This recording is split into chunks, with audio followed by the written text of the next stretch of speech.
sakė, kad karalius. Benas, tai aš nepritarsiu, va čia karalius. Čia yra karalius to, ko visiems reikia. Palauk, toliau. Taip, visų pirma, tai yra tas papildas, kuris turi netgi ypatingas savo savybės imunitetui bendrai. Tai reiškia, jeigu jūs gersit probiotikus, vitaminą C, omega rūgštis, padėkit biškį pailsėti kartais ir pagerkit čia. Kuo geriau, kuo nuosekliau, tuo būtų geriau. Tai yra visiškai žolinis preparatas, kuris turi daug labai nuopelnų, pripažintas standartais ir tikrai įrodęs savo veiklumą. 8 metai šis preparatas buvo gaminamas tam, kad padėtų susidoroti žmonėm, būtent dirbantiem atominės elektrinės jėgainės. Tai reiškia, jis turėjo iš ląstelės, būtent tos mažos dalelės suformuoti apvalkalėlį ir ją saugoti. Tai yra labai didelis darbas ir labai svarbus, manau, mūsų organizmui yra. Šitas funkcinis būtent preparatas yra pripažintas daug apdovanojimų gavęs Korėjai automatiškai, taip pat patentuotas ne vienoje jau Europos valstybėje, JAV. Moksliniai tyrimai, ta 160, tai čia žinokit jau menkis. Jie tęsiasi toliau, kadangi norima išplėsti jo vartojimą, kuo platesniai sferoj pritaikyti daugiau ligom sunkiai sergantiems žmonėms, taip pat tiem, kurie nori tiesiog sustiprinti savo imunitetą. Pagrindiniai preparatai, kurie veikia Himochim. Tai yra žoliniai preparatai, kurio akcentavimas pagrindė yra į mūsų imunitetą ir kraujotaką. Na, kaip žinote, daug ten tų litriukų pas mumis sukasi ir jie, jeigu suksis gerai, tvarkingai ir dirbs savo darbą, mes būsime sveikesni ir atsparesni ne tik visiems virusam, ne tik visom bakterijom, bet taip pat mūsų tas visas ciklas gyvenimo pasidaro lengvesnis. Kuo man Himochim asmeniškai labai patinka? Tuo, kad jisai truputėlį mums blokuoja streso pasekmes. Mes stresuojam, mes nervuojamės ir visą savo organizmą išmušam iš vėžių. Reikia jį truputėlį nuraminti.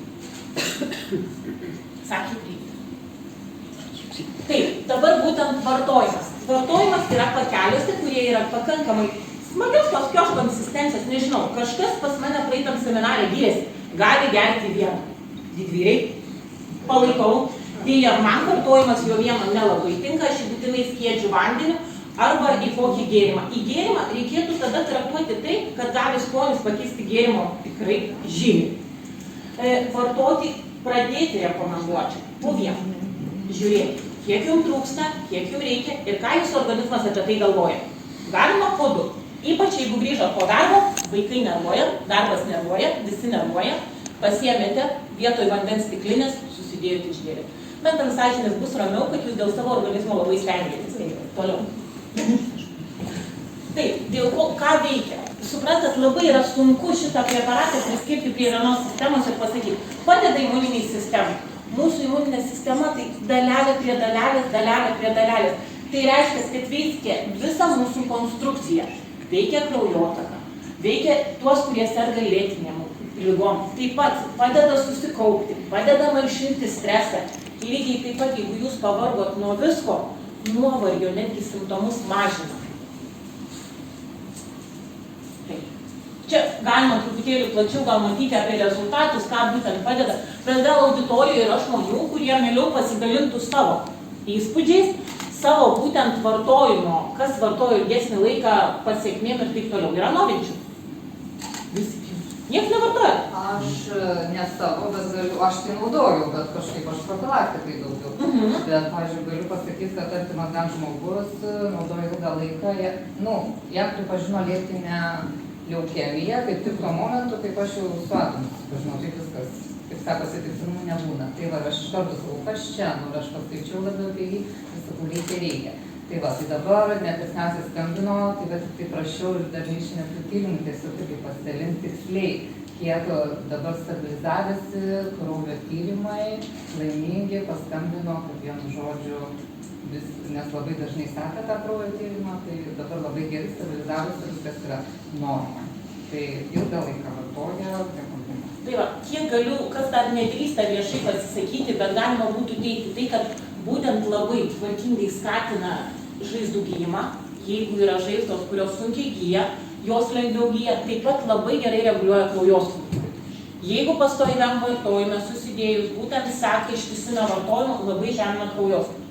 Taip pat turi atsiliepimą, kad netgi vyresniems žmonėms labai palaiko kalio ir magnio kiekį kraujyje. Būtent kraujas neišsenka jo resursai tie tokie, būtent vyresniam amžiui tai yra labai populiaru, kad būtent kalis ir magnis ištirpsta tiesiog, ypač kalis. Tai būtent tą kraujo stiprumą palaiko.